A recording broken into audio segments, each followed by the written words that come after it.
Pahlawan bayangan dengan kekuatan luar biasa. Pada suatu zaman di sebuah negeri yang jauh, hiduplah seorang pria yang dijuluki pahlawan bayangan. Nama sebenarnya adalah Aksara, dan dia memiliki sifat unik yang membedakannya dari pahlawan lainnya.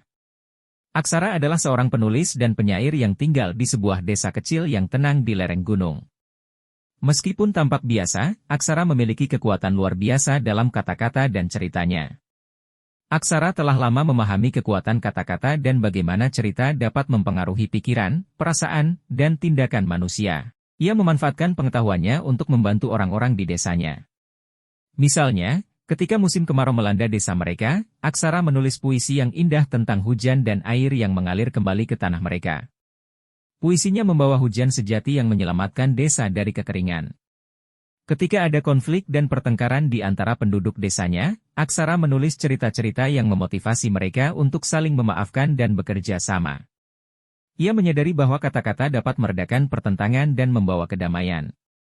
Pahlawan bayangan, begitu ia dikenal, selalu berusaha untuk memperbaiki dunianya melalui kata-kata. Namun, kekuatan Aksara bukan hanya dalam membawa kedamaian. Ia juga mampu melawan kejahatan dengan kata-kata. Ketika sebuah kelompok perampok yang ganas meresahkan desanya, Aksara menulis surat terbuka kepada mereka, memohon agar mereka meninggalkan jalan kejahatan dan mencari jalan yang lebih baik.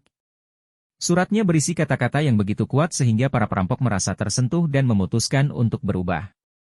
Tapi kekuatan Aksara tidak hanya menarik perhatian kelompok baik. Ia juga menarik perhatian seorang penyihir jahat yang ingin menggunakan kemampuan Aksara untuk tujuan pribadi.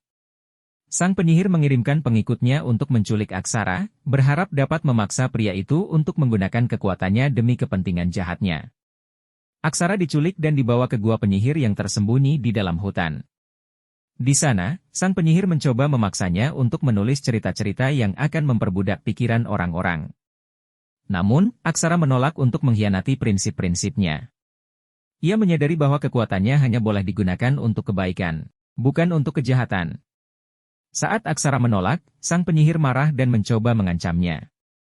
Namun, Aksara dengan tenang dan bijaksana mengungkapkan kebenaran kepada penyihir tersebut.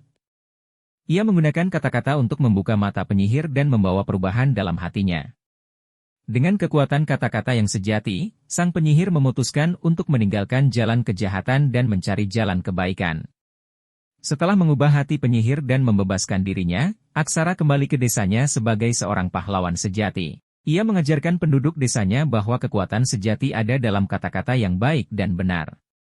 Dengan kekuatan kata-kata, ia mampu menciptakan perdamaian, meredakan konflik, dan memotivasi orang-orang untuk melakukan kebaikan. Aksara, sang pahlawan bayangan, tetap hidup di desanya, menjadi sumber inspirasi dan kebijaksanaan bagi semua yang mengenalnya. Ia membuktikan bahwa kekuatan kata-kata bisa menjadi senjata yang lebih kuat daripada pedang atau panah. Dalam ceritanya yang unik, Aksara mengajarkan kepada kita bahwa kita semua memiliki kekuatan untuk merubah dunia melalui kata-kata dan tindakan kita, dan bahwa kebaikan selalu dapat mengalahkan kejahatan. Lanjut. Seiring berjalannya waktu, Aksara terus menggunakan kekuatan kata-kata dan ceritanya untuk membantu orang-orang di desanya. Ia menjadi seorang penasihat yang bijaksana, selalu siap membantu saat ada konflik atau masalah di desa. Kebijaksanaan dan ketulusan hatinya membuatnya dicintai oleh semua orang di sekitarnya. Prestasinya sebagai pahlawan bayangan menarik perhatian raja dari negeri tetangga. Raja tersebut mendengar tentang keajaiban yang dihasilkan oleh kata-kata Aksara dan mengundangnya ke istananya untuk membantu memecahkan masalah yang rumit.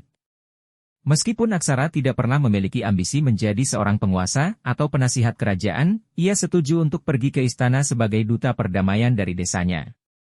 Di istana, Aksara harus menghadapi berbagai konflik dan permasalahan yang jauh lebih kompleks daripada yang pernah dia alami di desanya. Meskipun begitu, kebijaksanaan dan kekuatan kata-katanya terus berfungsi. Ia berhasil memediasi perselisihan antara kerajaan tetangga yang hampir berperang dan berhasil menciptakan perjanjian perdamaian yang adil. Selain itu, Aksara juga membantu raja dalam memecahkan masalah dalam pemerintahannya. Ia menulis undang-undang yang adil dan memotivasi raja untuk menjadi penguasa yang bijaksana dan adil. Dengan bantuan Aksara, kerajaan menjadi lebih makmur dan harmonis. Namun, ketenaran dan kekuasaan tidak pernah menjadi niat sejati Aksara. Setelah beberapa tahun bekerja di istana, ia memutuskan untuk kembali ke desanya yang tenang.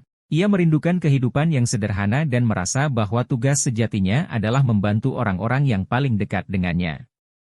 Ketika Aksara kembali ke desanya, penduduk desa menyambutnya dengan sukacita.